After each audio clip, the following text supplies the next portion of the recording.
board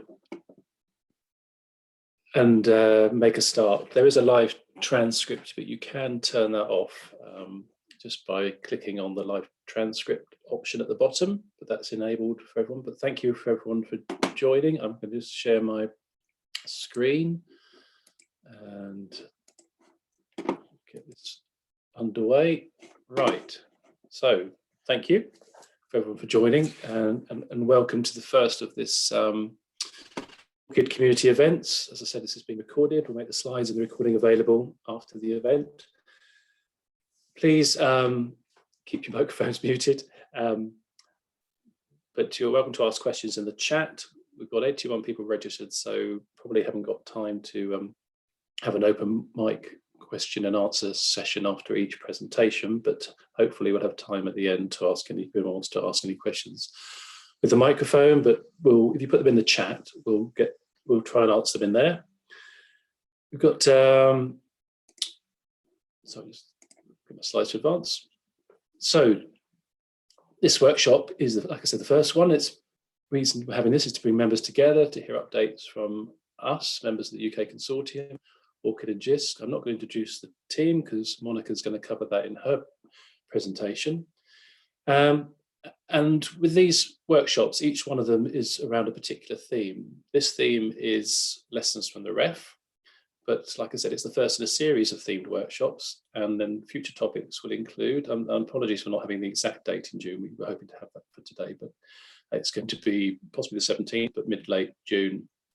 Just need to confirm that with somebody who's on leave. So that will be on equality, diversity and inclusion, EDI. July, we're planning to have one on the advocacy toolkit, part 1, because there's actually 3 parts to that. But it's the first part will be writing a summary, second part will be reviewing the materials and the supplementation and other topics, which we haven't got the dates for yet because we are, it depends on things like demand and whether we put the dashboard and affiliation manager one earlier from ORCID, but it'd be on GDPR, having a birds of a feather, and you can to consortium managing ORCID and the GISC research repository. So the agenda, that's sort of like the introduction for today. The agenda, I'm not going to go through in detail. There's a shared notes document, and if you're going to tweet, please use that hashtag. We'll keep putting that in the chat so everyone has the link, but that will have the agenda in there. So this is the introduction for me. I'm going to hand over to Monica in a second. Then we're going to get an update from Paloma from ORCID. Then we have a 5-minute break. The open discussion section will be lessons from the ref, which I'm chairing, and we've got Kirsty, Kate and Angela kindly speaking briefly to introduce that. And then we're having an open discussion on lessons from the ref. Apologies if people are sick of the ref, but hopefully we'll get some useful information from that. I'm going to give a quick update on the UKPIDs for Open Access project. Then we've got an AOB enclosed in this surgery section. Now, if you have a topic or an issue you'd like to discuss, please put your name in the shared document. And please indicate if you would like to discuss this, if you're happy to discuss it openly in the workshop, or if you want to discuss it privately, we can set up a one-to-one meeting so you can discuss that with Adam or Monica, basically.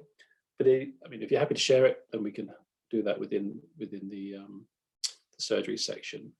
If there's not that much demand for that, then we can cover more questions that have come up during the workshop. But we'll probably do some sort of question and answer in the AOB, maybe in the surgery if there's time. So I'm sticking to the agenda, and so it's 10:05, so I'm going to now hand over to Mark. I should have said this is me. Actually, one thing I'm terribly bad at forgetting, or remiss of me, is that, yes, I'm now the lead of the UK ORCID Consortium. I should have mentioned that from January. And thank you to Balpia for all her sterling work over the years supporting the ORCID Consortium. But like I said, Monica's going to introduce the team in more detail, but I just did want to say who I was. And over to you, Monica. Stop sharing.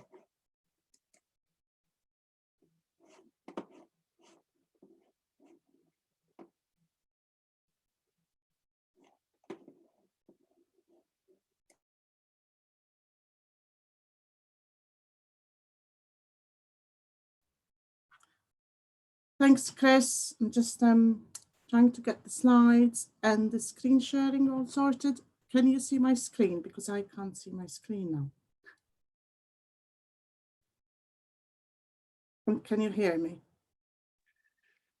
We can hear you, Monica. We're just on. Okay, you're on the last slide. Yeah. Okay. Quickly, I'm back then. That's it. So I am going to look through an overview from the UK perspective, from our consortium perspective. Hopefully this will be useful if you are new in the role or new to our consortium. Maybe if you've been a bit too busy to open all the emails and updates, it will bring it all together. And if you've been with us a while, you might hear some of the things you might be familiar with. But there's been a few changes, so hopefully it will fill any gaps if there's anything we've missed and bring everything together. So we'll be looking at our team setup, quick review of what the consortium looks like now, and then a bit of a looking back to the highlights from last year and also looking ahead. And we are always very, very happy to hear from you what you think we need to be doing in the coming 12 months. And please add ideas in the chat or requests. And we very much want to shape what we do to the specific needs of our UK consortium. So Adam and myself have not changed. We're still here. We're still always very pleased to hear directly from you. If you contact us through the help at gisc.ac.uk, going to the help desk, that's really great for us because it helps us with monitoring and with covering absences. But we really appreciate the one-to-one relationships and knowledge of the individual organisations and what you're facing. So we're always really great to hear from you. And please do reach out as you need. We are dedicated to working on ORCID and the wider PID landscape. We are part of a wider team. So you've met Chris, who is now the lead on ORCID UK. And when JISC said they were getting creative with their recruitment processes, Catherine wasn't quite what we were expecting, but actually it turns out this is just our photography services aren't quite what they need to be during the lockdowns. So hopefully you will meet Catherine, and she works across different open research services supporting us.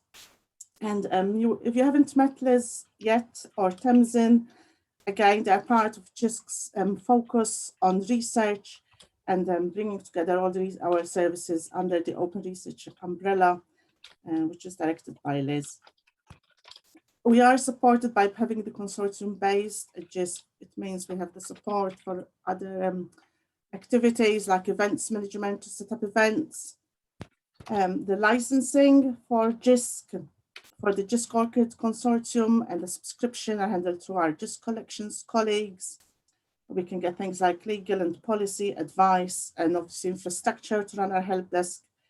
So again, for anyone who's quite new, the idea of the consortium as JISC is laid is that it gives us the opportunity to bring a community together within the UK. You are members of ORCID, the international organisation, but it gives us this focus and context on which to really specialise what we offer to the specific needs of the consortium and build this community. And being part of this wider research and open research agenda within JISC helps us to build on those strengths. And if you haven't yet come across the JISC recently launched strategy for research, the links will be in the notes when the slides are being made available. And somebody might manage to put it in the chat as well. To have a look. What are we doing as a support service? So as mentioned, putting what we do in the context of the UK and of our membership is at the heart of what we do.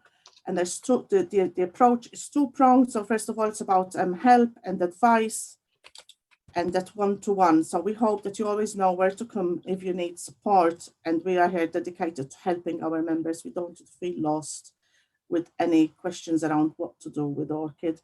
But the other real strength is that as a community, as a consortium, we come together and share understanding, share where we're at, help identify where we need to go next as a group.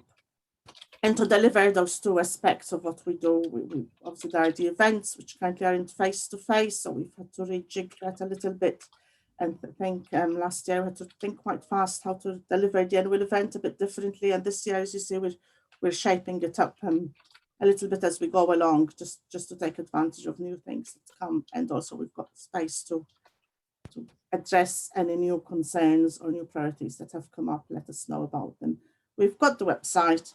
We do always again look to producing new resources in terms of guidance or training. Part of what we do is monitoring the specific, trying to anticipate what the needs are, trying to pick up common themes and gaps that need addressing. And again, as a consortium, we can do that because of the focus on our members. And quite importantly is keeping international links open with what's happening in the wider research landscape. Research is global. So we're very much linked into those events, those activities and initiatives which keep our focus. So the substance of what we do hasn't changed too much. But then the specifics, for example, with events, obviously we've had to change. And we're also looking to launch some new types of support for building our community this year. That brings me to the shape of the consortium. We're at 99 members, so considerably large consortium, mainly made up of higher education institutions, so universities. Our consortium is very much only a non-profit membership. And it's great to see the engagement. We monitor things like Twitter, for example, just seeing what's coming up with our members, seeing how we're engaging with researchers. In terms of integrations, again, this hasn't changed, the picture hasn't changed hugely. We've got a few more integrations at the time. Mainly, most of our members have one institutional system. A few have more that can connect to the ORCID API. Monitoring the integration status, because having integration is one of the ways to get benefit from being an ORCID member. So this is something that we do, just checking where our members are at. And there's some new things, for example, we've got open journal systems. We've now got 2 members taking advantage of ORCID Consortium membership to connect those journal systems to ORCID. So because many of our members connect to the ORCID API using vendor systems, as these develop and have better features, we can see that you can get more, make ORCID IDs more useful for researchers. So as the technical infrastructure has developed, more of our members are able to make updates to ORCID IDs. So this is a really good way of adding benefit for your researchers, is by your system, your institutional systems, keeping their ORCID ID up to date, that is writing to the ORCID records. So as of this May, 64 of the institutional systems are performing updates. The most common of these are writing employment. This is really important because this builds trust in the research landscape. When your institutional system writes your university name as an employer for researchers, the source, the provenance is retained and shown, and it is visible to any other systems connecting to the ORCID API.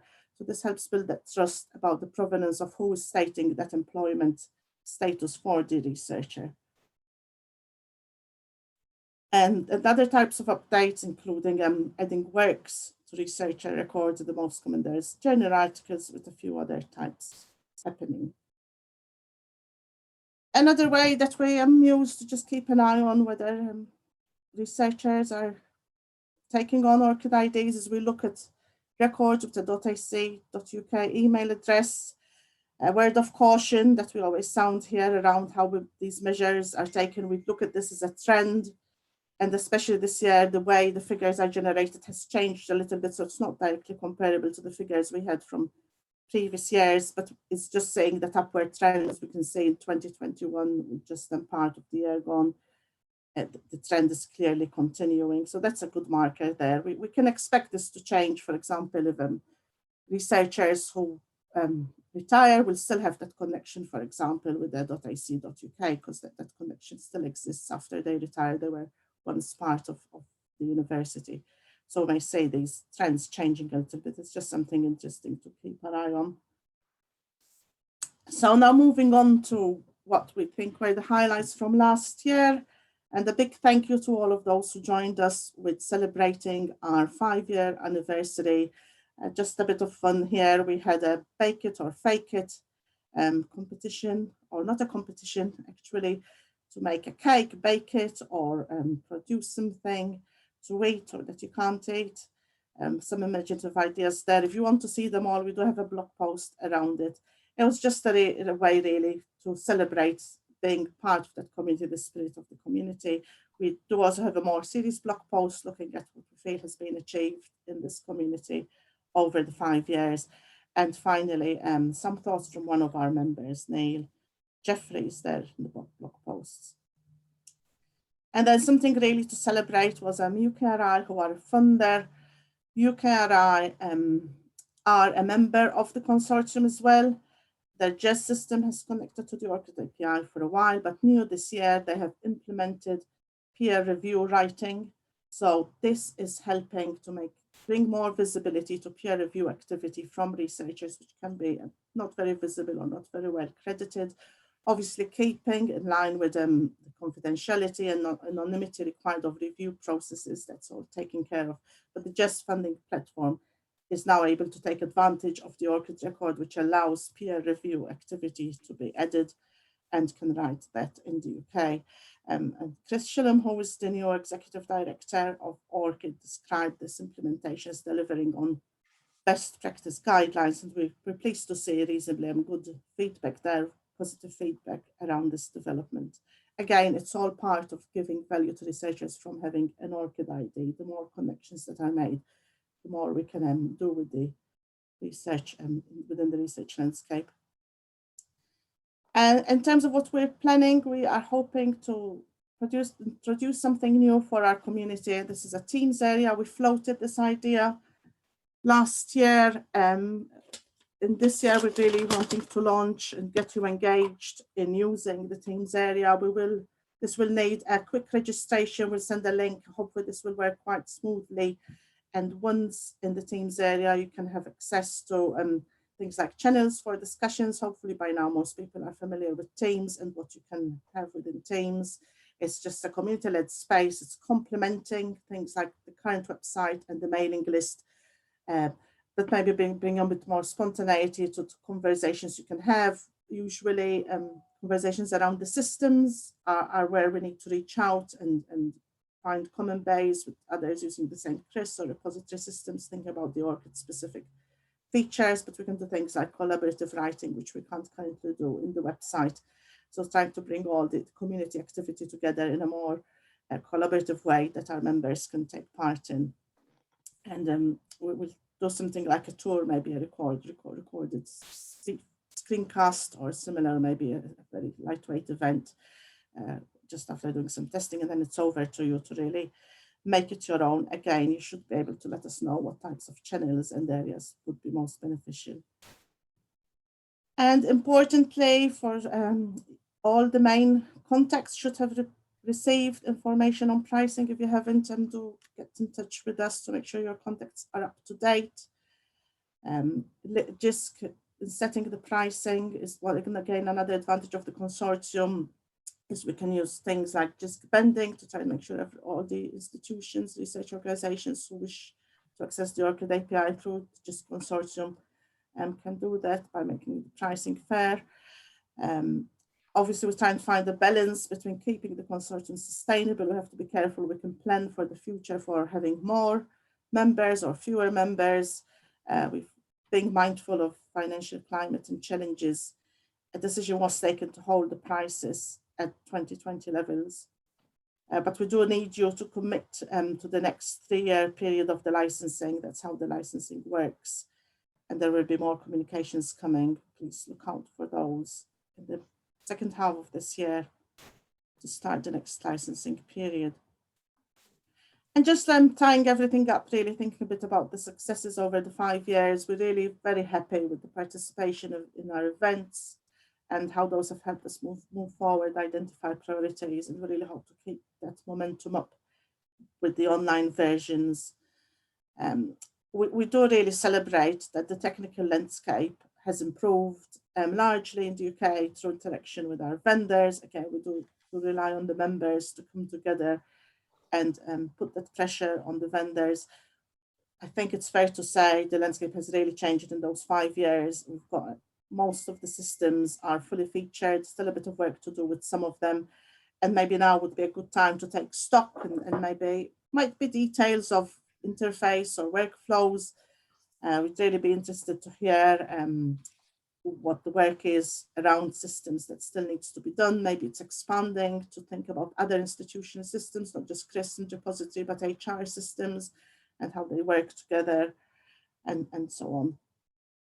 And also another advantage is that as the wider PID landscape develops, JISC is very involved in this. And some of the lessons we have been learning from the ORCID model of a consortium have been taken forward into that work. And this will continue going ahead, especially as we are now part of a wider PID team and Open Research Services team. We obviously will keep working with vendors where the features for connecting to ORCID need improvement, but we also think a little bit wider about use of the ORCID API within the scholarly landscape.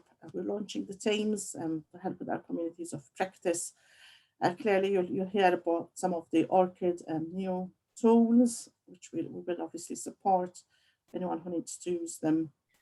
And we actively monitor all the time what are the next things coming up, and obviously look forward to hearing from you what the next challenges are that you want us to help tackle as a community. We some of the work that was done in the past was around this idea of a community ORCID dashboard, and this the plan now is that this is being taken forward through JISC's product lifecycle management. Obviously, our sustainability does depend on successfully renewing the 3-year licenses. And we're not stopping at 99 members. We have some contacts and some conversations going on about growing the consortium further. And we're always happy to welcome new members and think of ways where maybe those who are smaller, who don't have the systems, are able to access the consortium and be part of this change and benefit for researchers. Thank you. Thank you, Monica.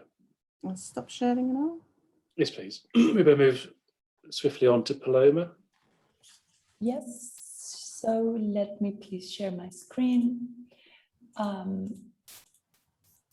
Here, I hope everybody is able to see my screen now. Yeah, that's great. I probably will complete a couple of information that Monica already mentioned, so I hope it doesn't take a lot of time.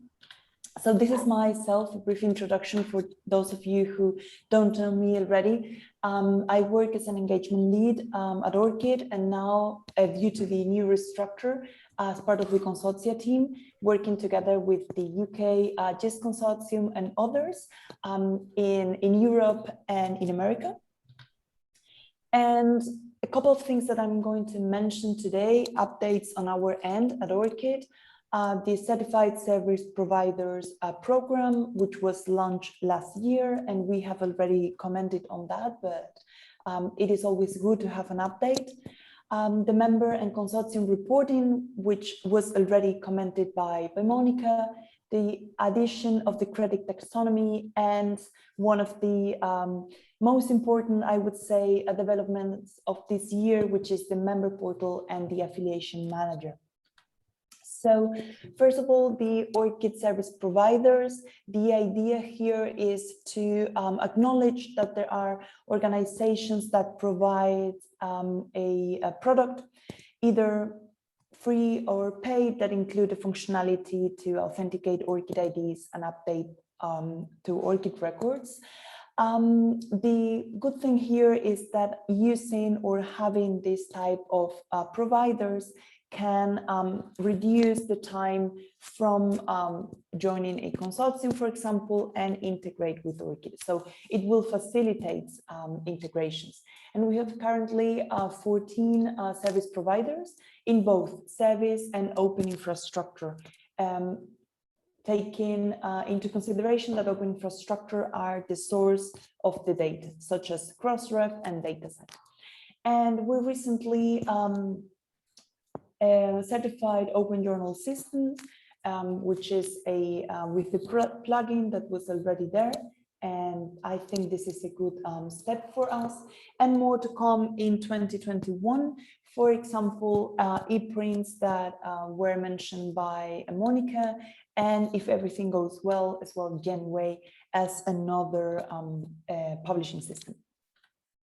Then we improved, or we are in the process of improving member and consortium reporting to make everything more visible, and all this data should be available through the member portal.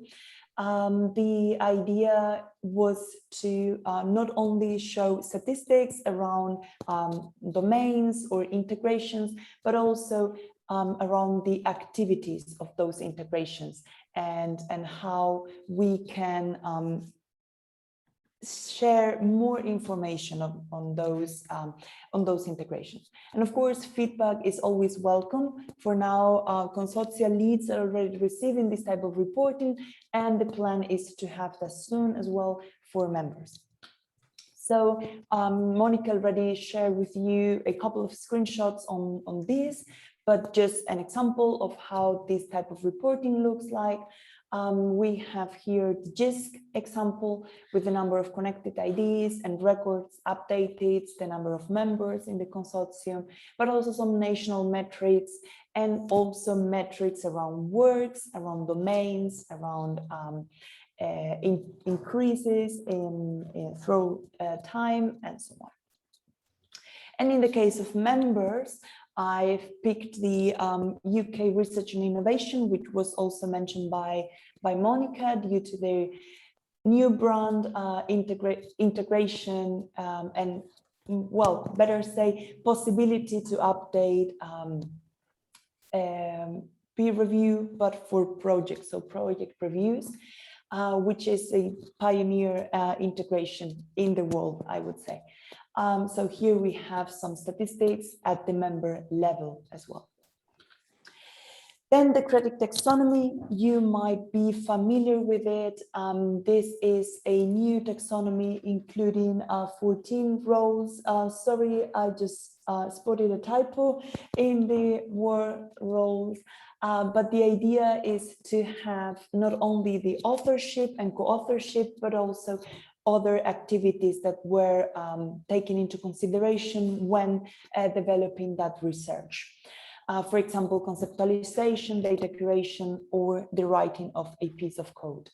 And these roles are available in the API 3.0 and future versions of the API. Currently, we don't have any member that is exporting this data because, as mentioned, it's a brand new developed. But here I have a screenshot how it would look like. So we have the contributor, in that case, Pedro Costa, and the role he developed in that research, in that case, investigation. And an example might be, or a future example might be PLOS. And here I've added a link to a PLOS article where those roles are reflected. And regarding the API and why this type of implementations are done in the current and future versions of the API, I linked here as well our new API version policy, which was also shared by Adam recently in the email. And last but not least, and very important, the member portal, which is already launched. It was launched actually officially, or presented officially on May 4th, so last Monday. And this is how it looks like in the sandbox, but the sandbox and the production environment are exactly the same. And one very important update or new tool in this portal is the affiliation manager. So the idea of the affiliation manager is offering the possibility of uploading affiliations to ORCID records. And for organizations that don't have an integration, or that have an integration that doesn't offer the possibility to export that data. We consider research organizations the trustable source of these affiliations, being affiliations not only employment, but also education, qualification, invited positions, and membership and services. So here is a workflow for a CSV upload, but there is also the possibility to add that data manually. Manually in the sense of one by one, not uploaded in a CSV. So here in this screenshot, if we click on add affiliations, we will have that form to add the information manually or one by one. And in the case of import affiliations from CSV, there will be the possibility to upload a CSV file and all the affiliations together. And for the members' information, like next week, the consortia leads will be trained on this tool. And after that, they can work on onboarding members to use the tool. However, and also very important, according to the list of information Christopher mentioned before, well, this is how it looks like in the record, but we of course need to take data protection into consideration. And for now, and for members in the European Union and the UK, we still need to have the final confirmations on the standard contractual clauses so that UK and European members or European Union members are able to use the tool in production. However, it is already available in the sandbox for testing, feedback, and analyzing how it could be implemented in a particular organization. And that will be it. I think questions are going to be at the end. So thank you very much for listening. Thank you, Paloma.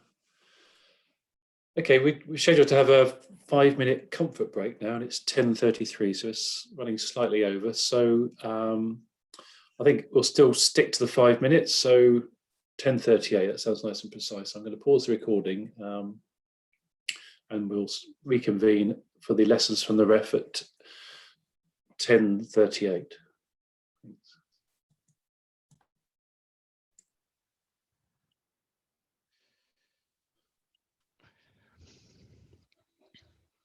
Okay, I'll make a start. Thank you everyone for coming back.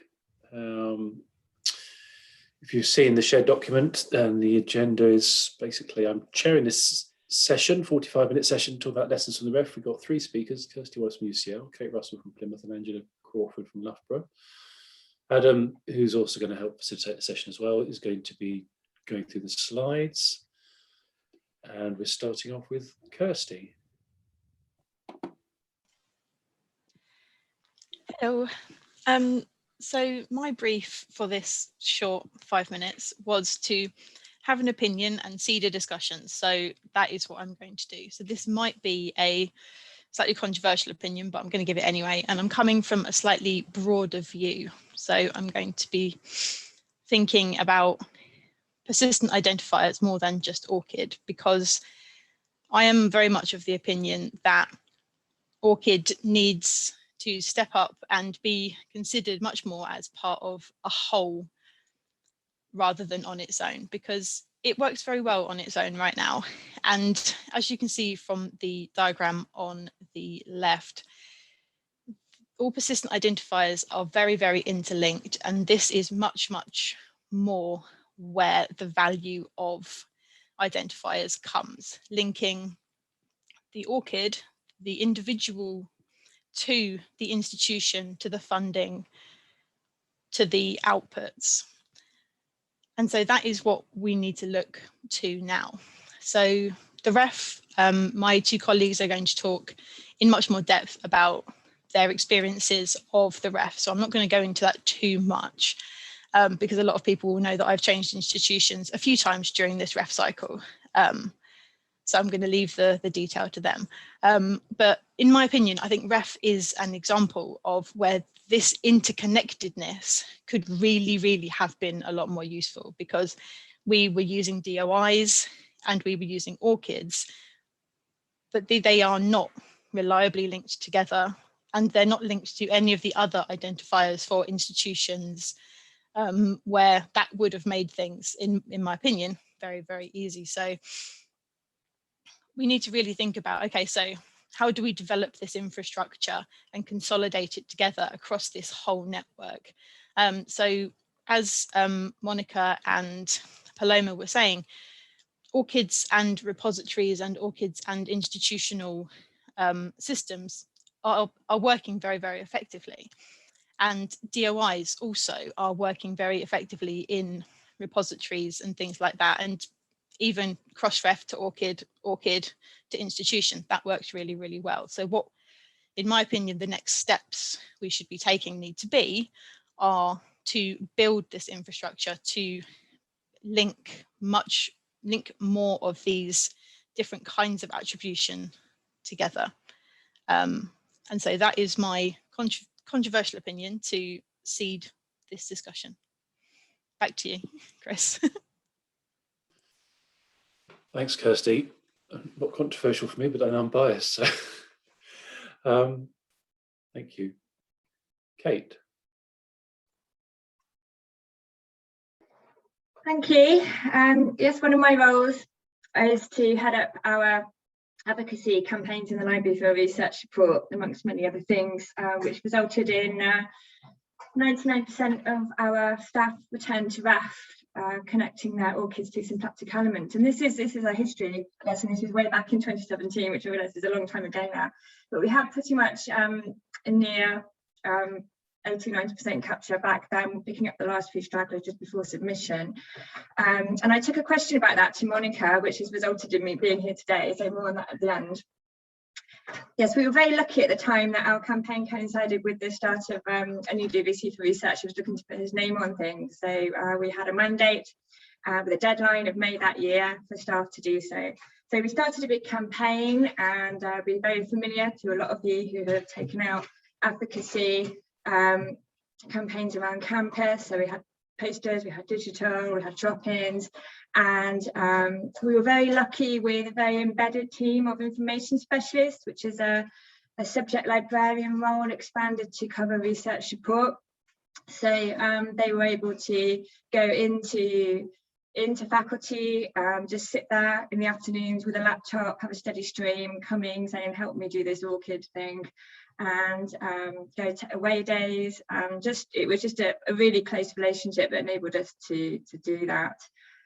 And we pushed this a bit further because we had the mandate. So we got into the university-wide weekly staff bulletin, had a bit of a competition amongst schools, who was in the leaderboard.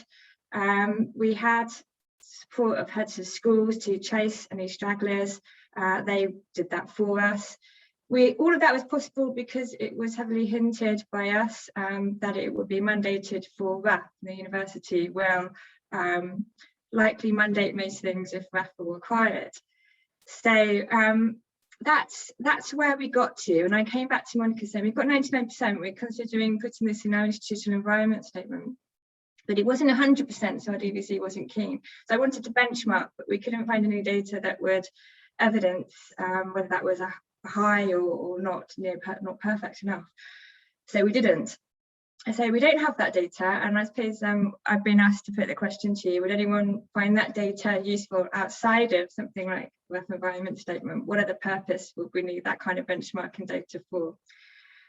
We are about to start another refresh campaign, much wider, all PIDs, and we need to sell the benefits. Lots of people did this because they were told to, but have they really seen the benefits of doing so? So that's our next step in our ORCID journey. Thank you. Thanks, Kate. And last but not least, Angela. Hello. I'm very impressed by the results at Plymouth. That's fantastic news. I can't say I can claim the same at Loughborough, that's for sure. Can I just go back? Yeah, basically I'm Angela Crawford. I'm a research policy manager at Loughborough University. I work in a small team research quality and visibility team, and we're responsible for coordinating the REF submission alongside colleagues in the library, planning office, HR, etc. So yeah, just thought it'd be useful to sort of look at what the national landscape was sort of post REF 2014. Perhaps I could look at the next slide, Adam, sorry. Thank you.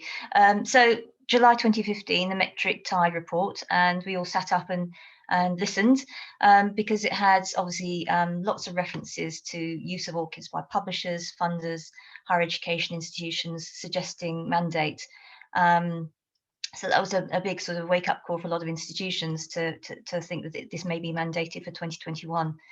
In July 2016, the Stern review came up. Again, that supported that, very much again supporting mandate for unique identifiers like ORCIDs. And then in November 2017, some of the actual REF 2021 guidance started to come out. So at this point, the message was slightly more toned down, that they didn't consider it feasible to mandate for REF 2021, but it would be mandated in future. And obviously they strongly encouraged use of it for 2021. So that was the sort of landscape that we were working in the background. So if I look at what actually happened at Loughborough, both pre and post REF 2014, we were encouraging setup of ORCID IDs via symplectic elements, which is, we call it looping at Loughborough. So we had looping e-newsletter, we had training events, web pages, mainly the research and enterprise office, and also the library. It was very much a two-pronged approach. And in fact, we were very focused on the ORCID IDs, but the library were very much supporting the setup behind that, the ORCID profile setup as well. So I very much rely on the library for their expertise in this area. In 2017, we had discussions. There was a performance development review, an online development, and we were considering whether to introduce ORCID IDs into that, but we didn't at the time because there were concerns about this private and public ORCID ID, and it got a bit complicated, so we didn't. So we held back on that. And then in 2019, obviously with the introduction of the ORCID ID field in the HESA return, that was introduced into our HR system. And you can actually offer new staff, and also you can add your ORCID ID into the HR system yourself, should you wish to, but it was done on a very sort of voluntary basis. And then 2020 happened, and yes, we focused very much on what we prioritised, the things that we needed to prioritise for REF, and unfortunately ORCID slipped down the list of priorities, so we didn't manage to focus on it in any great depth beyond that point. But obviously, looking forward, we're really keen to start focusing on it more, encouraging or possibly mandating the setup of ORCID IDs and profiles. But obviously that requires resource, and we need to figure out where that's based, whether it's, you know, no doubt it'll be across teams, but how we do that. Obviously looking at the tracking of ORCID IDs across the institution, the percentage of compliance, non-compliance, the connection between ORCID IDs in different places, because at the moment there's no connection between the ORCID IDs held in the HR system and in the our looping system. So, you know, can we connect those up? But also reuse of ORCIDs. Obviously they're in grants, they're in publications. Can we use those in the systems that we've got? And can we extend the use of the ORCIDs for other things, obviously PDR, etc. But, you know, there's question marks. You know, I'm not an ORCID ID expert by any stretch of the imagination. Obviously we're working together as a team on this. So I'm really keen to, you know, have discussions with other institutions about how they're taking this forward. And yeah, that's our story. Thank you, Angela, and thanks to all three of you. So it's interesting points raised. I should have also mentioned, when Monica mentioned the Teams area, you know, if this, you talk about advice and discussion from other institutions, if sure most of you aware with Teams, you have different channels. You know, we can have a dedicated channel within that to discussing use of ORCIDs in the REF, and taking this beyond this small open discussion section we're having now. But I mean, Kate, you asked a question there about benchmarking, and it's useful to share the information. I mean, it's a direct question to people. So if anyone is interested in seeing that information and have similar figures that they could share, and are happy to, please let us know. And advice and discussion from other institutions. Well, we have a number of other institutions here, so please feel free if you would like to share. I saw a comment, I don't want to put anyone on the spot here, but I noticed, Holly, you asked a question there. I mean, you're free to switch your microphone on and expand on that. So I try to keep up with the conversation that was going on since then. But feel free if you want to. And thank you. Yeah, it would be, that's what we're hoping. Actually, I was very kind of reminded we got a poll as well to sort of get this going. So yes, Adam, if you could run the poll, that'd be useful.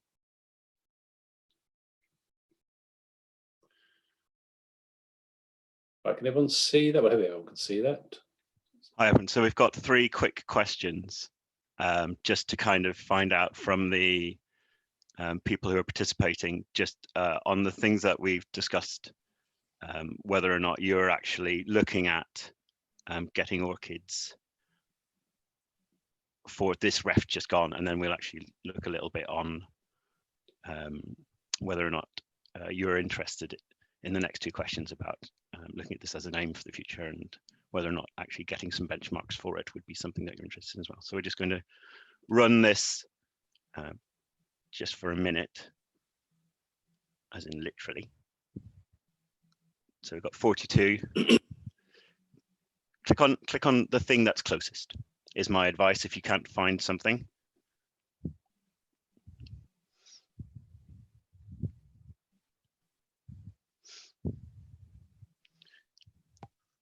Okay, I'm going to click end poll for 3, 2, 1.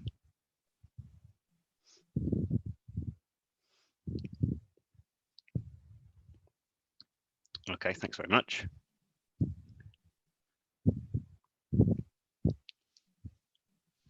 So that's a really clear signal that it's something that either people were aiming towards or would like to aim towards. So that's really interesting for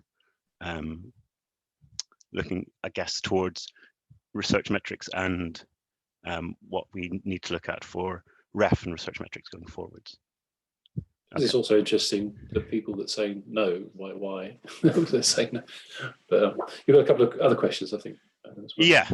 If you want to stick anything about these questions in the chat, and then we can pick them up after you run the poll. So just stick down. Here we go. Question 2. So the next question is, how easy would it be to actually get that information?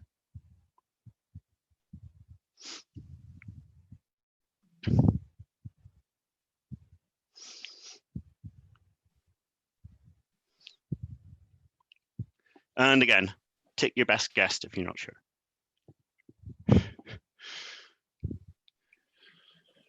Nick, I also see in the chat, and I feel your pain. I was going to say, that doesn't actually say how much pain to get the data. Yeah, no. Well.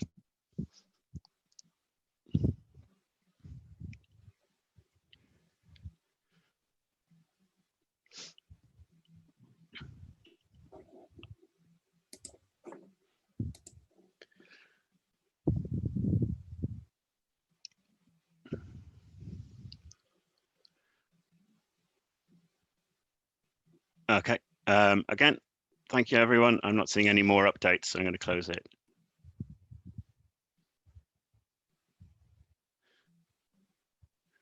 And again, it's great to see that we've got 2/3 of the people on the call who answered the poll feel that they could actually directly get insights.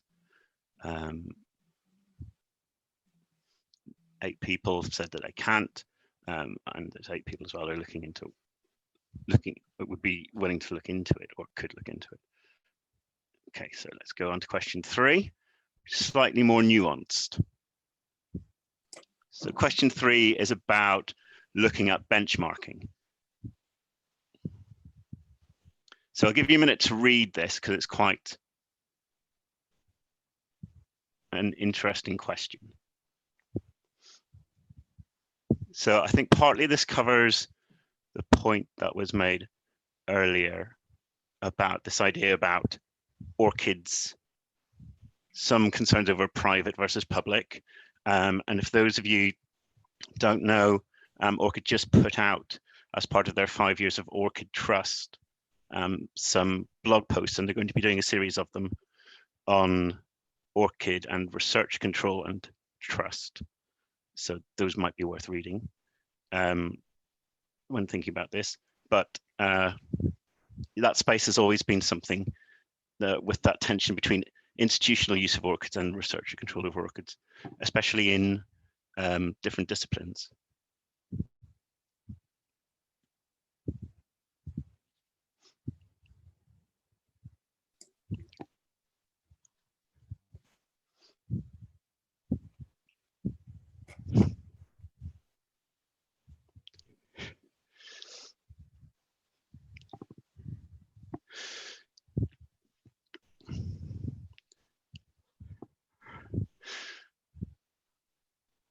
Yeah, Karen, thanks. I see your point in the chat about comparisons of numbers from the ref, because obviously some of this is exactly about how you get at those numbers. So I think part of this question is about, you know, if you have these numbers in a magical world where they're easily available.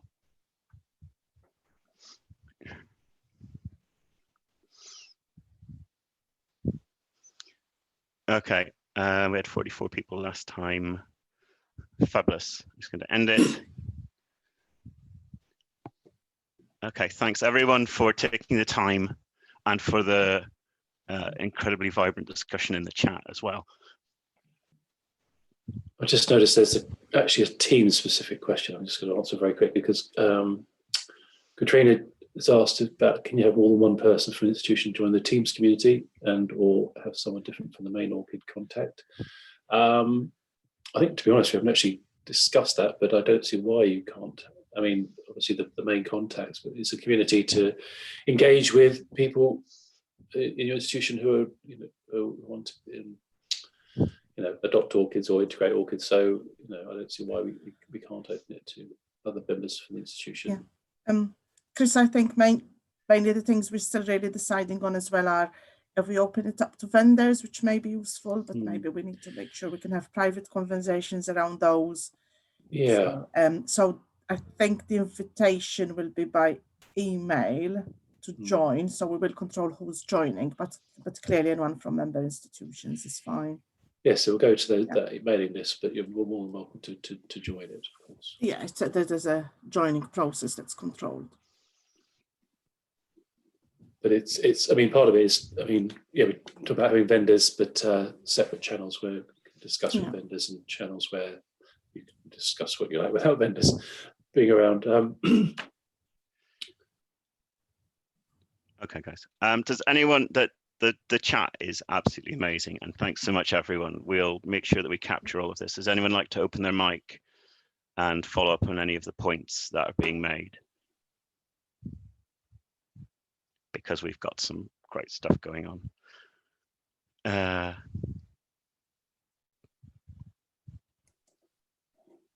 just picking out names. Karen or Nick or Helen?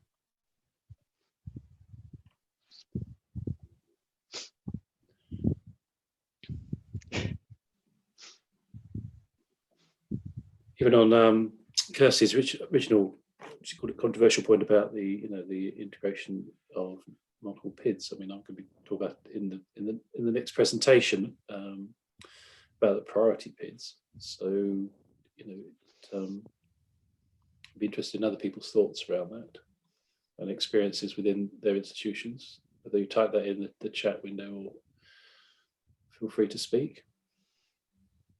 And also more around the benchmarking and comparing. I know we've done the poll on that, but if you want to talk about that, or share your experience or pain, or experience of getting ORCID adopted. I've noticed there was a comment further up about someone sharing an ORCID ID, which seems unusual, and someone having 4 ORCID IDs and wanting another one, which seems quite unusual as well. But I've seen that before. Set one up. It's not unusual. No, it's not. Sorry, yeah. Go on, Kirsty. You first. I was going to say, it's not unusual. I think the most common thing is where people haven't really committed to having an ORCID, but they've gone and gotten one because they need it for a publication, a funding bid, something. And then 6 months later, they've completely forgotten they did it because they haven't engaged with it. They've just got it because they have to. And then they have to do it again for something. And then they make another one. That's the instance that I've come across where people have got 3 or 4 and they've just gone, oh, I don't remember doing that.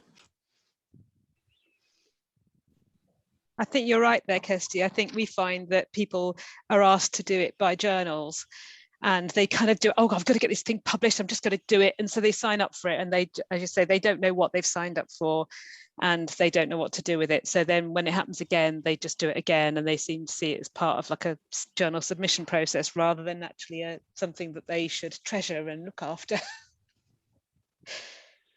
But in going back to the ref, we only had our ORCID integration set up in July. So although we've got about nearly 2,000, I think, ORCIDs at Reading, trying to work out whose ORCID was whose. I mean, I've got my own list, but when you're presented with, the researcher Nicola Smith, and there's 15 Nicola Smiths in ORCID, and none of them have got public information on the public API, working out which one was ours was impossible. And I wasn't going to write to every single author in the middle of the ref submission and ask them about their ORCID. I might, I'm trying to have a kind of campaign now to get people to sign up via our repository. But again, they've had a difficult, busy year, so I haven't felt that it's been the best time to do a campaign for that. Yeah, we've had similar problems at University of Derby. One of the good things actually that came out of getting ORCIDs for ref was that we were able to do a piece of work with IT to get ORCID IDs embedded into staff profile pages on the university web pages. So that was quite a good piece of work that led to a bit more exposure and visibility of ORCID. But again, once again, it's this kind of, as you've just said, people sign up for one, but then they don't necessarily realise or want, there isn't the impetus there, or then kind of want to, populate them, as you say, sort of cultivate and care for the ORCID, really see the benefits it can have beyond just, I need to do this for my funding or for a publication. So I think it's definitely problematic. Karen, do you have ePrint? Yes, we do. Yeah, so we've got a DSpace repository, and I know Adam and Monica have had many a conversation with me about an ORCID API integrated into this platform. Unfortunately, now we're getting a new repository, like I said in the chat, towards the end of this year, so getting a Hapley repository. So fingers crossed, things will be much more streamlined and ORCID will hopefully develop more at Derby when we get that. Yep. I mean, I've seen this before, and I wonder if it's part of the things that, in general, for advocacy and also for workflows, it's something that goes back to Kirsty's point at the start about this interconnectedness of the infrastructure that underlies stuff. You shouldn't need to sign up for another ORCID ID. It shouldn't be part of the thing. It should just be there in the infrastructure. And I wonder, so part of the things that we were asking for going forwards is, is that one of the things that would make this better? Is like URLs were never supposed to be seen, and you were just supposed to navigate around the web by clicking on links and stuff. But anyway, it's a separate matter. Is having that idea of ORCID being part of that seamless single sign-on, and when we go through this post-ref period of updating infrastructure, and there'll be the usual procurement cycle and so on. Is that one of the things that people will be looking for, to have PIDs and specifically like researcher identity and that kind of thing, those embedded and a little bit more, let's say, seamless, but let's pragmatically hope for easier? Is that something that people A, want, and B, will start to look for and expect in specifications?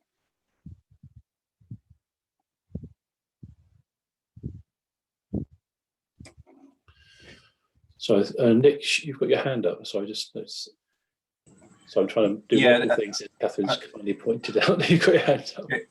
Not in answer to Adam's point, I didn't want to just sort of start speaking, but just on the multiple orchid thing, which kind of relates to a lot of this stuff around invisible orchids as well. I mean, obviously the person we had with 4 and wanted another one, but there was also an anecdote about someone in a lab who needed to submit a journal article and needed an orchid but didn't have one, so asked their mate if they could use theirs, which just gets to the fact is they don't know what this is for. It's just like, well, and the fact that we've got all these blank orchids and stuff. But then I just want to ask as well, was it Angela said, I think you mentioned symplectic? I mean, we have symplectic, and we're integrating. We have 2 integrations at the moment, one with our HR system and also with symplectic, but we're actually trying to kill and I'm very near to doing so, our HR system, because we can get it all out of symplectic through the API. And it's actually caused us a lot of problems to have these 2 integrations, because we've got some in SAP, some in symplectic, some in both, and some in neither. And also, finally, just to flag up, I'm guessing Owen Stevens is on the call, but people are asking about identifying orchids. So the tool that came from the last event, was it, Adam? That people might find useful if they haven't got an integration, just to try and track down orchids associated with your institution. Sorry, that was a few different points. Let's see, Vicky's got her hand up. Yeah. Got 3 hands up. I think Paloma might have been first, but but Vicky just unmuted. So actually, Paloma, sorry, do you want to just go first? Yeah, I can just do a couple of comments. So these 11 duplicates, that might be an anecdote, but I think it's currently almost impossible unless the person has 11 email accounts. And we know cases where people have 2 IDs, for example, because of a career change, and they don't want to have their previous career or old academic record there. But it's kind of unusual. Some cases we have had is when a second or even third ORCID ID was created secretly, so to speak. So I do have a co-author. I don't know if this co-author has an ORCID ID or not, and then I create one for him or her.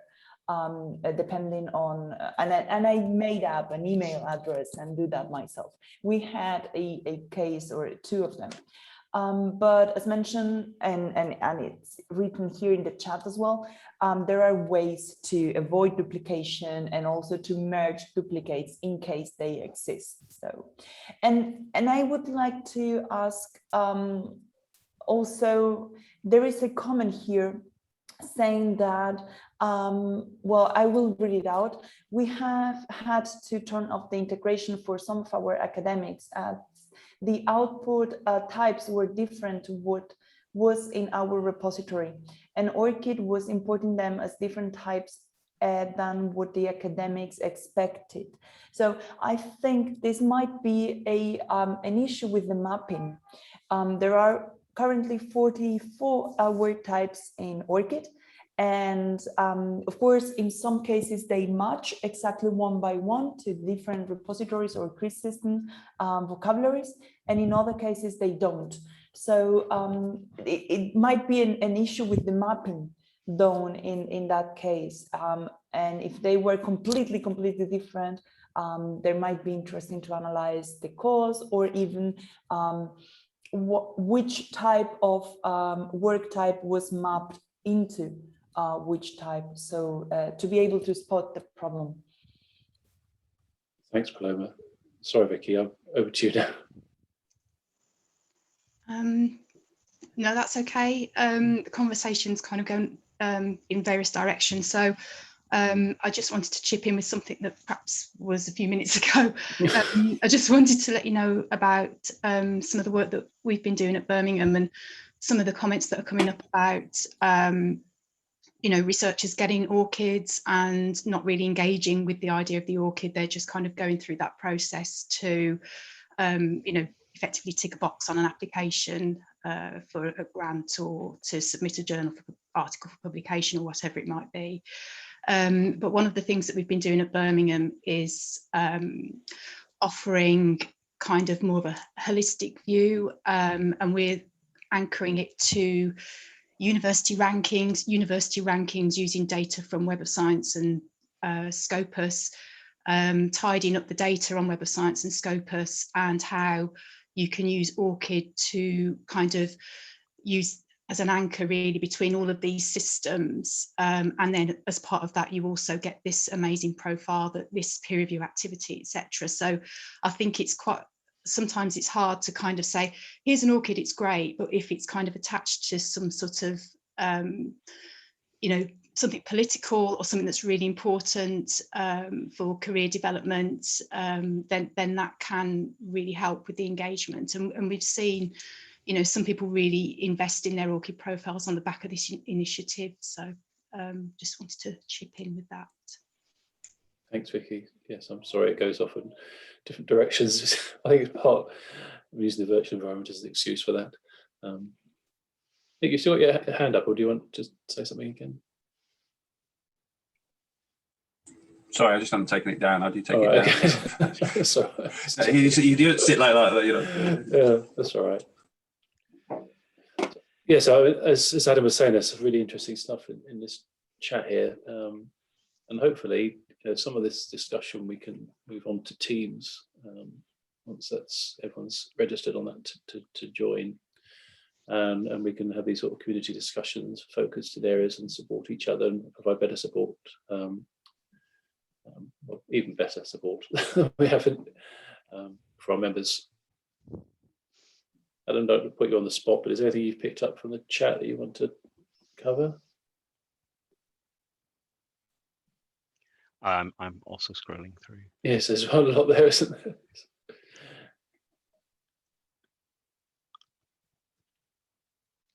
I don't know if I've got my hand up or not now. We've got Alice's iPhone and Nick with their hand up. Yeah, Nick, your hand's up, but let's go to Alice. It shouldn't be up. I'll put it back down. Okay. Alice, yeah. Hi there. Can you hear me okay? Yes. Yes. Hi. Thank you. I just wanted to agree with Vicky's point. I think for us, we have, it's quite a good way of engaging early career researchers. So sort of when they're starting off at the university, as their kind of induction procedure, what we're going to start doing with the veterinary students is once they arrive, have a little workshop to try and really get them involved with orchids, so that we don't have that sort of, like the issue that's been mentioned before of people signing up and then not engaging with it. But it's been quite a good solution, because we've, sorry, I'm walking along as well.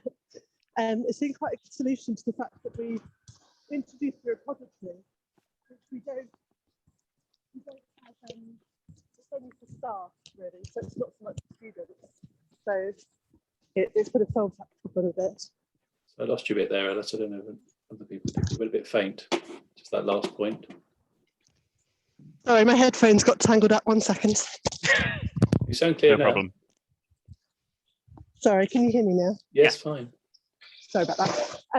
Yeah, so it's just quite good, because with the ref, we only wanted really sort of stuff that we were going to be submitting to the ref on WorkSide. It's a good sort of thing to counteract that and really make the early career researchers feel a bit more valued.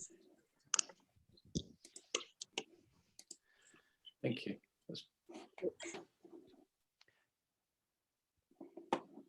Thanks, everyone. I think there's been some great points. Chris, how are we for time? We've got 5 minutes, so we've got a few minutes to anyone who wants to voice their, well, to say anything on an open mic. Yeah, more to say about advocacy. Good folks for next year. I mean, we've got the toolkit as the one of the themes for future workshops. I mean, taking the effort. No, go on then. I'm off to you. Yeah, sorry. I've just been like, some of the themes that have been really interesting, just scrolling through the chat, is about this idea of reporting of orchids, and I think that was part of the things that we were trying to get through in the polls as well.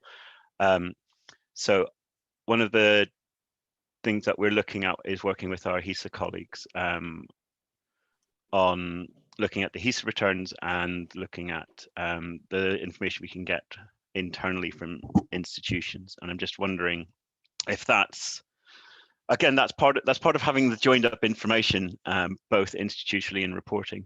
I don't know if how people feel about that information that's been provided. Obviously, there's probably going to have to be some work on like legal as well about joining that stuff up together if people are interested in it. So two things. Comments on whether people think that's a useful thing to do, to look at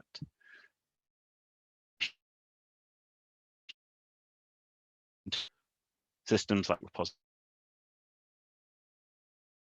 Be interested in how comparison. That's things from that last poll question. That might be one way of doing it, but obviously we'd be interested in hearing whether or not people would be interested in it, because it would be a bit of work for us.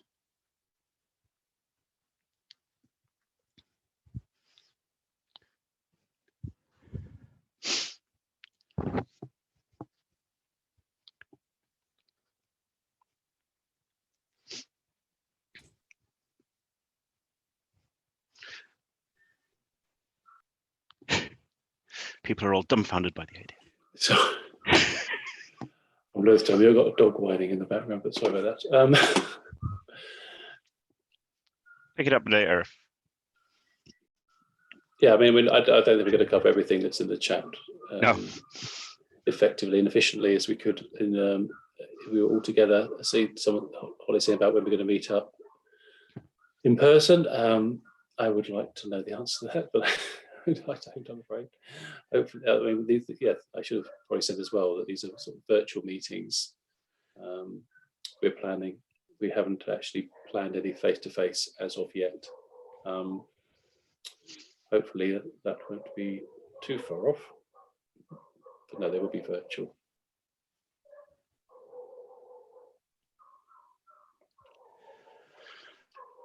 Thanks for that, Nicola. Yeah, I know there's a lot of work and issues about the HESA piece. So it's whether or not people would be interested in it in the first instance, which is why we'd look at this particular community to see whether or not it's something you're interested in before we start doing it, basically. But we have all the pieces in place if people are interested.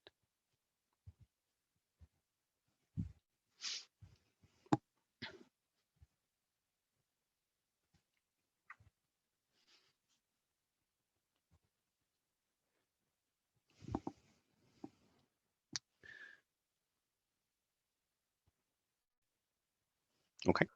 Right. Well, it's we're coming up to 20 past. Thank you, Adam, for helping out that session, and everyone for Kirsty and I'm terrible with names, sorry, and Kate's presentations. Also distracted by dogs barking. Angela, I said Angela, but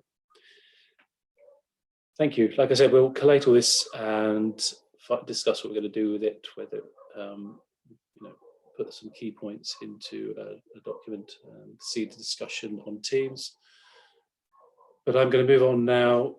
Hopefully you can remember the agenda and it's in that document. I'm going to just give a very quick presentation, and it would help if I shared the screen, wouldn't it? Right. So as Kirsty mentioned there about PID integration, that's quite timely because I'm going to now talk about the UKPIDs for Open Access project and give a progress update on that. If you were at the RDA plenary a couple of weeks ago, and I gave a presentation on the National PID Strategies and PID Interest Group sessions, so some of these slides will be quite familiar. So if you're not familiar with this project, I mean, it's been going for a while. It started with sort of looking at mapping the PID landscape, is identifying where in like a workflow there for open access workflow, finding where not just ORCID, but PIDs are used and where they are missing. And Professor Tickell and his report came some recommendations that just should lead and selecting, promoting a range of unique identifiers, including ORCID, in collaboration with sector leaders and relevant partner organisations. So that sort of is why GISC was funded by UK ORCID to take this project forward into the UK PIDs for open access. And that roadmap work, I mean, there's some links there. I will put the links in the notes because there's some other reports in our GISC repository there on the survey that I'm going to mention. So basically, in a mapping the PID landscape, it was talking about multiple PID consortium, having targeted interventions, doing some benefit analysis, governance and sustainability work. So that led to the project, which ran most of last year, if not all of last year, was going to do some sort of face-to-face events, but obviously that didn't happen. But the main thing about it was setting up a stakeholder group with about 28 attendees across 5 groups and 19 different organisations. And from that, I mean, there was a task force who looked at some of these priority persistent identifiers, as we've called them, which obviously for people, persons, is ORCID ID. There's also grant identifiers from Crossref, the RAID identifier, that's research activity identifier in Australia for projects, DOIs and data science Crossref for outputs, and research organisation registry for organisations. So from that work last year, it was clear that these sort of items came up about governance, having a model that's sustainable, community-driven to support these priority PIDs, interventions for making the sort of for the integration on some of this, and also thinking globally, not from the UK level, having leadership to get these conversations happening at the sort of strategic level. Again, strong support for this multiple PID consortium. And GISC and UK ORCID setting example by using mandates for these priority PIDs. And obviously outreach and community engagement with supporting stakeholders and clarity to different PIDs and the different possibilities of using those. So in July and August, there was a survey around with 93 responses, and we read that out. It was good response, and some of the highlights from that survey, and I will post the link later, about the adoption, about the technical burden and cost of integration are too high, and the perceived value of PIDs are too low. You need metadata, be present, up to date, consistent, reliably maintained and updated. Obviously, there's a debate about whether metadata is more important than the identifier, but I'm not going to go down that road. I mean, it's equally important, but without the metadata, what would be the point of PIDs? So benefits are, across the sector, made better interoperability, data reuse, reporting analysis, and PIDs being obviously used in funding systems. So that was really a summary, very briefly, of last year's work. And at the moment, there's 3 areas that are being focused on. It's all workflow, cost-benefit analysis, and governance. On the workflow side of things, and sorry for the scary Miro board with the comments, but these are mapping out perfect well PID-enabled workflows. I mean, I say apology, I've been apologize for complexity, but we're going to use our production team to make these sort of easier to digest, and that's got comments all over it. So that's why it looks a bit more scary than it should do. But the 3 priority areas were funding, institutional research management, content applications. Actually, articles and data is 2 separate workflows. So it's actually going to be 4 workflows and an overview, and those will be published by the end of August. Searching for those perfect points in real-world activities where you can plug in PIDs and gather metadata, and sort of joining up participants in the chain. Quite an interesting bit of work which is coming to a conclusion now, and it's going to be shared outside of GISC as well, because it's quite, I think it's going to be quite useful to share with the community about the cost-benefit analysis of integrating PIDs. So it's in the 3 areas of metadata reuse, automation, aggregation, analysis. Currently collecting data, interviews, and that's doing the financial modelling for that. There's also those 5 areas of workflow analysis, data exchange mapping, benefit quantification, modelling, and community impact analysis. And like I said, that's going to be shared. And also the governance part of this is we thought we should have a better name, but we've failed miserably on trying to think of a better name than the RINC. If anyone can think of a better name for the Research Identifier National Coordinating Committee, that's going to focus on governance, community accountability. So that's going to liaise with the PID providers, alliance integrations, and have that strategic oversight I mentioned earlier, and have that balanced community representation. We're just at the moment of setting up the first meeting, so that's probably going to be June rather than May, but they're going to be twice a year, and it's sort of facilitating that agenda setting activity design as that project sort of moves through 2021. There would be other stuff I could talk in more than 5 minutes, but that's really my summary of the project. Sorry, I've got multiple screens and I need to stop sharing, and which is over there, sorry. I saw some chat things popping up, but I don't know if there are any questions on that. Going back to I've overrun by a minute, so apologies for that. We're actually moving into AOB and close. I don't, and I did say we could. No, we were discussing ORCID merch, and I posted about the UKPIDs Twitter account. So you've not missed anything unless you want to know how to get an ORCID face mask. Oh, I'm fine on that, thanks. Okay. Okay. So I was looking before on the actual document because well, with surgery, so there's a few items there, but so there's a few private conversations people are willing to discuss openly, but I think it's probably worth, just before we start that surgery session, if anyone's got any questions they want to raise from any of the presentations, please feel free to do it now. So I haven't been able to just scan through the chat to see if there's any further questions, but if there's anything anyone wants to raise, I mean, it is AOB, but questions as well.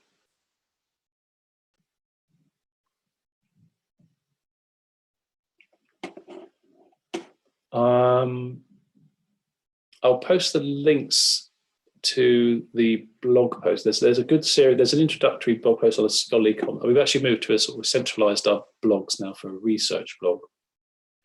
When I say we, that's the open research services that we're all part of within JISC, rather the UK ORCID community blog that we have.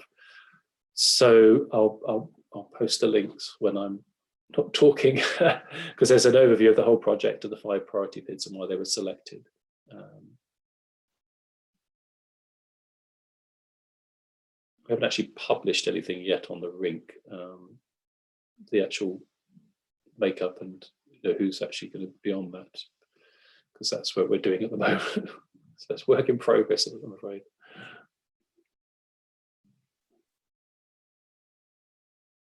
So, sorry, Gabby, you've got your hand up, I noticed, and there's a question from Karen, but Gabby, you put your hand up, I'll go over to you. Hi there. Yes, hi everyone. I'm Gabby, engagement manager at ORCID. So comment about some previous question on the chat regarding Crossref and credit and the ORCID integration. So Crossref metadata schema doesn't currently support credit contributor roles, but that's being proposed. So once they update their schema and also update to API 3.0, then they will be able to push credit contributor roles into ORCID records, but there's 2 things needed, their metadata schema update and also the update to the ORCID API 3.0. And also because on the previous session, there was a lot of discussion around how to engage with researchers and also how to help them keep the records up to date. Our product team is currently working on develop new tools to help researchers populate their records. And we also have Paula Demen on the call, and she's ORCID's product manager, and you might remember her because she was previously working with the UK community. Paula, if you're with us, I don't know if you would like to share anything else about that work from the product team. Hi everyone, thanks Gabby. Yeah, so this is something that we are looking at doing. So we want to be able to provide real guidance on the benefits of having an ORCID ID and what they should be populated in their record, and also having built-in tools that will help them do that. But obviously, you know what it's like when you're in a website and you're creating something and you keep getting these things popping up all the time at you. So we don't want to swamp them with things, but it is something that we're definitely looking at, and that's later on in the year. I did post the link to our product roadmap in the chat, so you can monitor progress of that item and other things that we're looking at in 2021 there. But if you have any questions, then yeah, please do let us know. Thanks, Gabby, and thanks, Paula.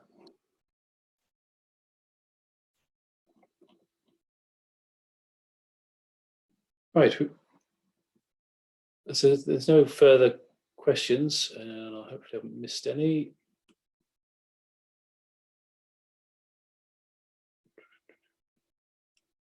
I see Monica's carrying your question. I think Monica's said that'd be a good use case. I'm not sure if you want to expand on that before we move on to the surgery.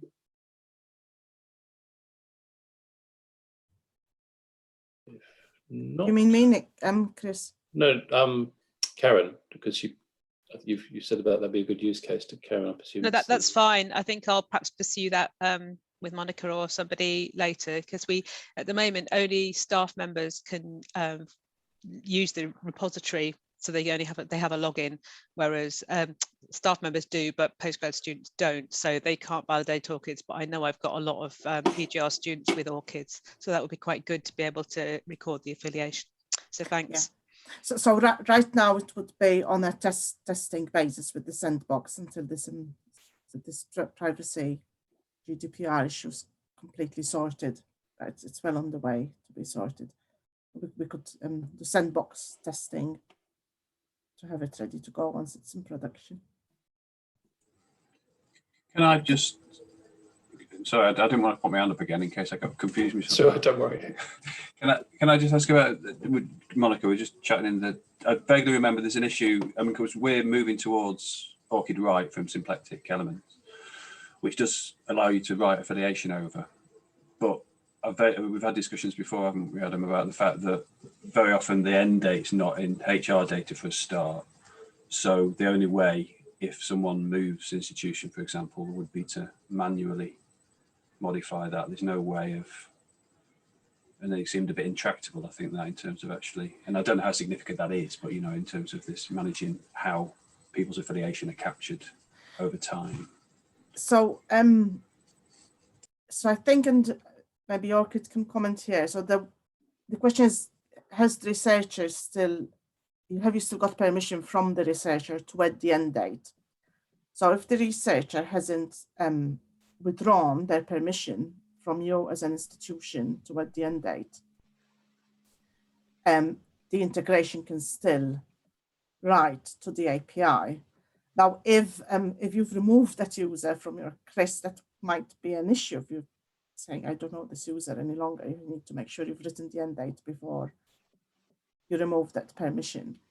But there was discussion from ORCID that you would be able to write even after the permission is withdrawn if you had added the field in the first place. And I'm not sure where that discussion is at right now. So obviously that was there's a conversation there around expectations of researchers that they're in charge of the permissions and who they grant and remove permissions from. So changing that, I think, is a yeah, Monica, I can answer that. Yeah. So we had multiple discussions with the community about the ability for members still to be able to edit and delete data that they'd added to records even when the user had revoked permission. What we've gone with after feedback with the community is that the member themselves will only be allowed to delete the information, and that still gives the member the ability to remove something from researchers' ORCID records if it's incorrect. So that is one thing that you could possibly do if your integration doesn't push end dates. You could actually delete the affiliation if that was the issue. yeah, affiliation end dates has been an issue, and it's for the reason I think that Nick said, that the dates are held within the HR systems and not within the systems that are actually pushing the affiliations to the records. So that is something that we do need to look at, yeah. With the affiliation manager though, you'll be able to push start and end dates quite easily. And just in regards to the ability for members still to delete items from users' records, our privacy policy has been updated to reflect that change.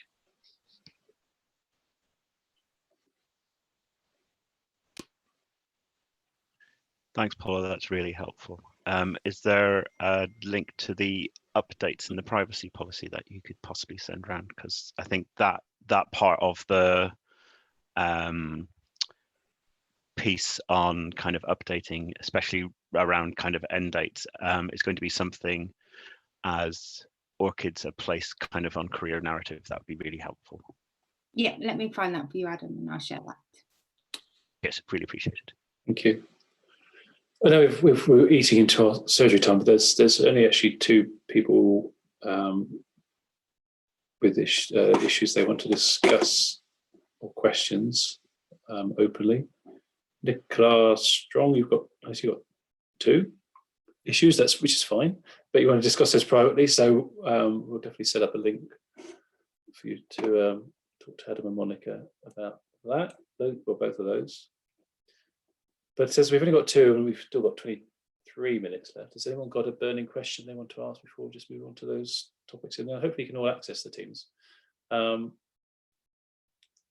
would, as a filler to that, well, if anyone's thinking about anything they want to ask, I won't put the slide up again with the topics, because those came out from previous workshops, I believe, for interest. So once we've got the Teams up and running, we can discuss those sort of priorities for, we've got the June and July themes sorted out, but beyond for the next set, which are the highest priority. We could discuss that with the community. Just, I think this issue of end date is interesting, because there's the question of what can you do, what are you allowed to do, through the policy and so on. There's the question of what does your integration or the ORCID tools allow you to do. And then there's developing practice. So you could do this in theory, but is it something you want to do? So you could delete the fact that they were employed by you, because it's to remove the suggestion that they're still employed because there's no end date. But is that something really useful for researchers to have that history changed? I think it's maybe this is something we can discuss a bit more, like what's good practice here. Helen has mentioned, if there are a lot of short-term contracts, is it useful for the researcher to have 10 separate entries? How do we resolve that sort of thing? Is there a good practice answer rather than a technical answer there? I see Nick's was putting a random question. Have any more repositories started passing ORCID to IRIS UK? I only ask because it's quite a neat feature. If people people might not be necessarily aware that if your repository does pass ORCID to IRIS UK, you can actually, authors can look up their own ORCID for downloads across multiple repositories. I think Leeds was one of the first to do it, because we've got the tech support to do that, but last I heard it was relatively limited, so I just wondered if people were aware and if they, if it was growing still.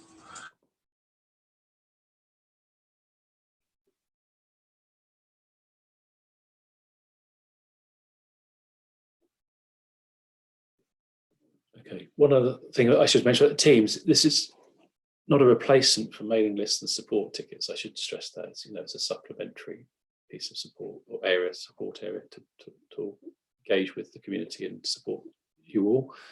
So if anyone was wondering that. Okay, let's move on to the surge. I mean, please feel free to keep putting comments in the chat. But Katrina Clifford Kingston, you've got an issue. Hopefully you're still on the call. Oh, there you are. Rather than me just reading it out, do you want to just repeat, summarise? Yeah, at Kingston, we've not really got going with ORCID in terms of our repository. I think we have the API put in, or the plugin put in, but we haven't had it visible purely just because we haven't had the resource in our team to, you know, go forward with it. Before we just go and switch it on, as it were, it's more a case of if anybody has done it before, has ePrints instance, and I'd really appreciate just having a chat with them about it.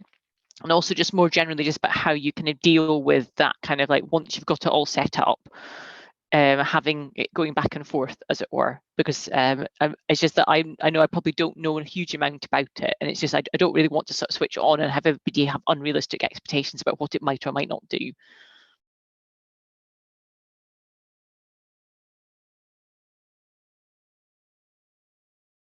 So I was muted there. Adam, Monica, do you think you want to come back on that? Yeah, I think there is an offer from Karen there to chat, and we don't normally have birds of a feather, so that would be a good place to get some tips as well, specific to ePrints, as well as hopefully the teams and space. But Karen's volunteered. Any other volunteers to just chat to Katrina would be good. And one question is, do you have like a test ePrints? Because we would recommend trying connecting the test ePrints to the ORCID sandbox, and we're happy to help with that. Yeah, we've got our sort of sandbox development type server, because we're a hosted institution, and we're hosted by co-sector, so it's one of these things. Everything we do has to go to our IT department, who are not linked to us, to then go to co-sector, to then come back to the IT department, to then come back to us. So, you know, it's not just a case of we can't just go and turn something on, and especially, like, you know, there are certain times that we can and can't do things and stuff. So it's possibly slightly complicated by that, but yeah, like we do have someone like we can play with it. Yeah, and there is a slight learning curve when connecting to the sandbox as well, especially like setting up some test records and so on, but we can help with that bit once you have access to your test ePrints as well. Yeah. I've got another offer from Middlesex as well there. Thanks. Oh, brilliant. Yes.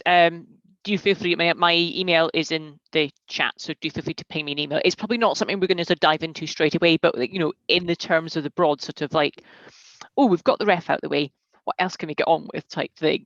It's kind of on my list of, oh, maybe this is something I should actually deal with. But there's nothing that real users have turned it on in their actual institution, because obviously we'll only be able to look at dummy data with you and so on, test data. Well, this is the sort of thing that'd be great, and hopefully we have the teams sorted out quickly. So, I mean, obviously you can email and chat whenever you want, but, you know, bring that in within the teams and share it with the community. That'd be great. Those sorts of conversations, and other people will find out about it. Sorry, Lee's just posted repositories in Iris. Thank you. Cool.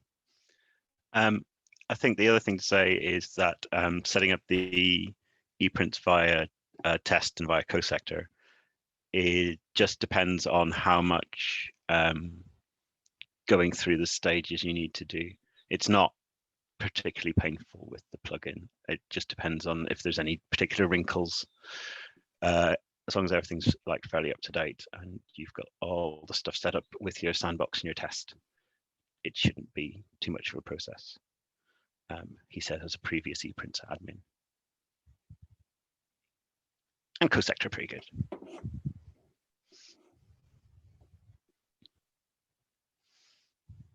Okay, let's move on to Helen Newham, University of Bristol, who thinks it may not be of interest to many. Well, hopefully it is.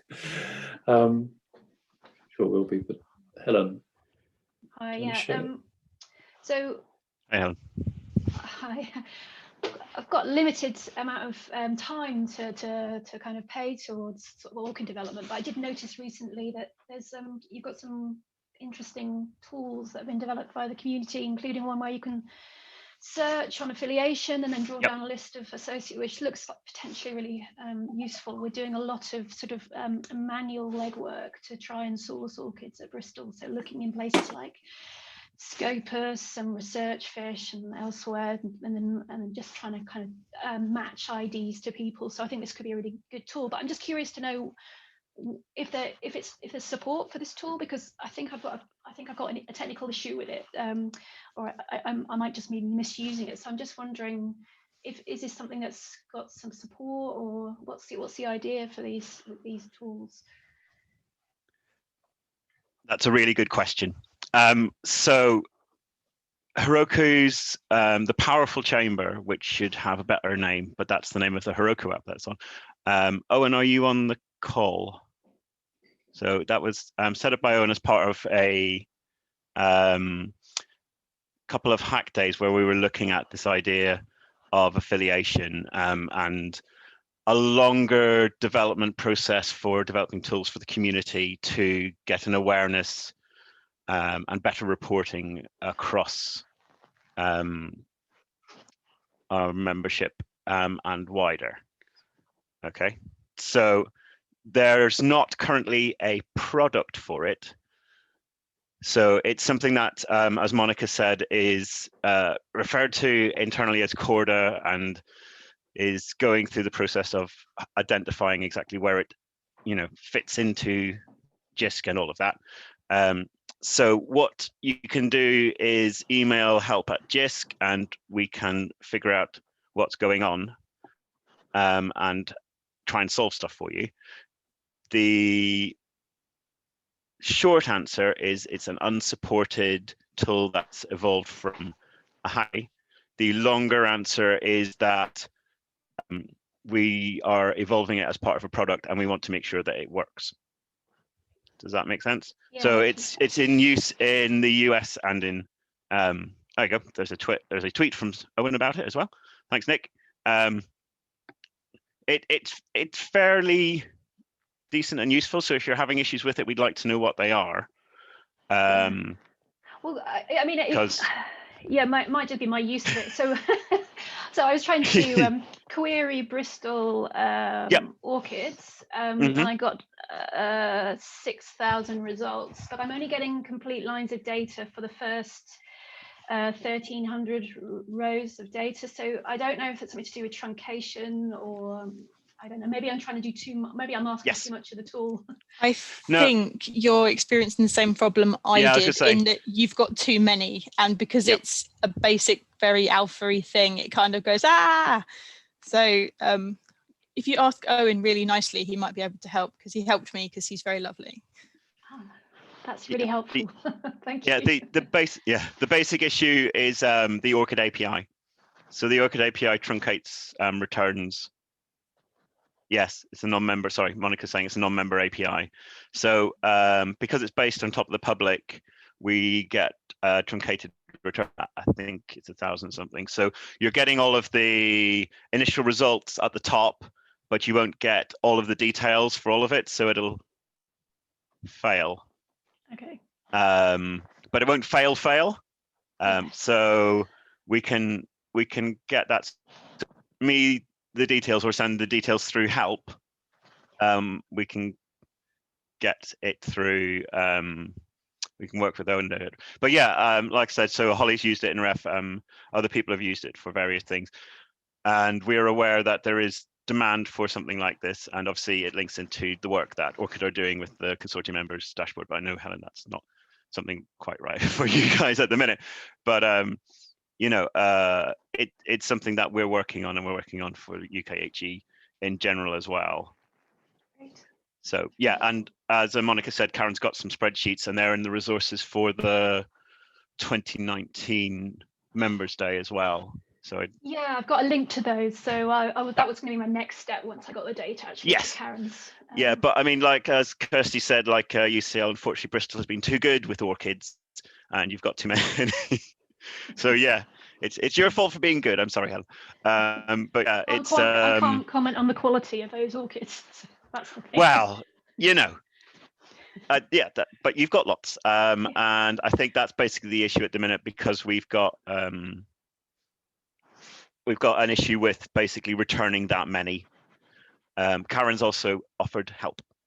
Oh, thank you, Karen. Do you want the link for Powerful Chamber? Give me a second. Have you got a link that you've been using, Karen? Or yeah, I've got a link. Shall I? Or if Karen wants to share it. Oh no, hold on. I've also got a link to the. Oh, there you go. I've got a link to the one I was using for Leeds. Yeah. See, I've got the same issue with the Leeds one because Leeds got 6,777. Disgraceful. Hold on a minute.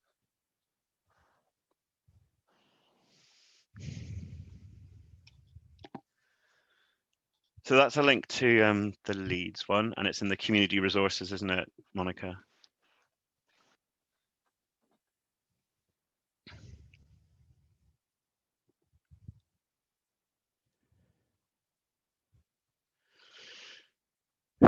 Yeah, Karen, thanks for that. So Karen's just noted in the chat that some of the issues are around related Ringolds. So one of the things that we've done in the latest iteration is to add other ways of identifying affiliation, so you can do a search. So the first version of it just did Ringgold searches, but now you can do other affiliation queries. So you can do a search by name or by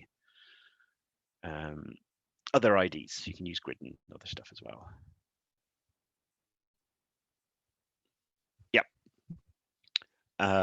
Monica, have you got a direct link to that page, or are you looking for it?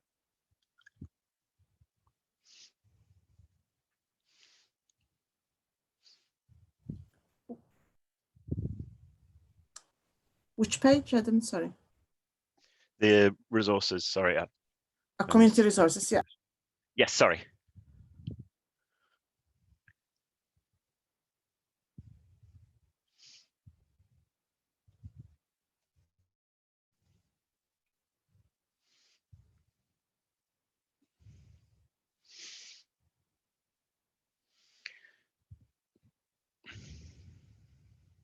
And thank you to the 48 people who are staying on for this. Yes, if there's anything probably else, thought it wouldn't be of interest to many, but obviously. You were wrong, Helen. But in a good way. Fabulous. Thanks for that, Monica.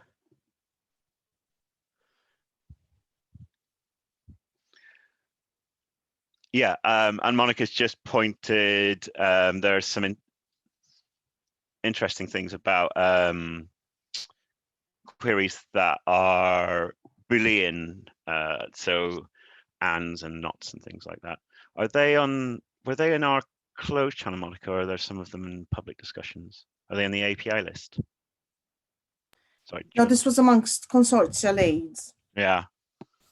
So the tool tries to offer some more friendly Boolean searching, and if you see some inconsistencies, get back to us and we can look at the detail.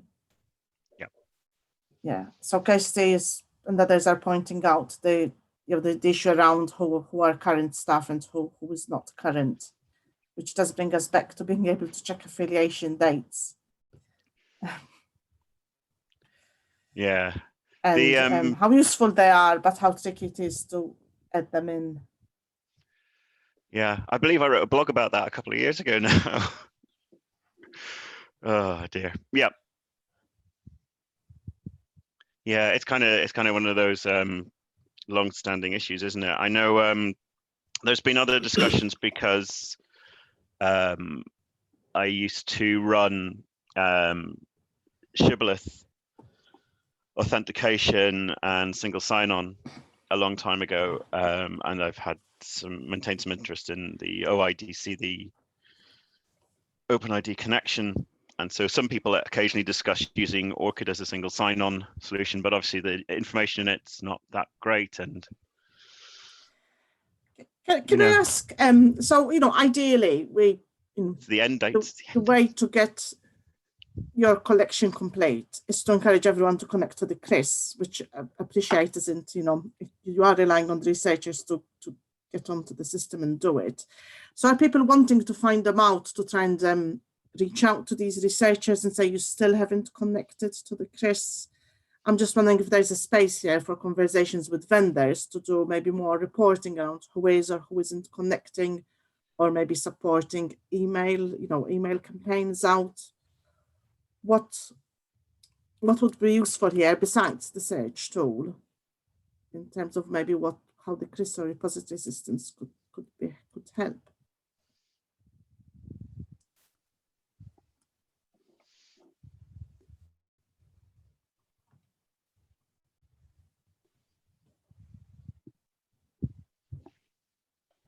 Yeah, so Ken saying ePrints does have the reporting to see who has connected. Yep. Or is it just a case you need to find the ORCID ID, irrespective of whether they've connected to the, solving the immediate problem of finding those IDs is a step before encouraging them to connect.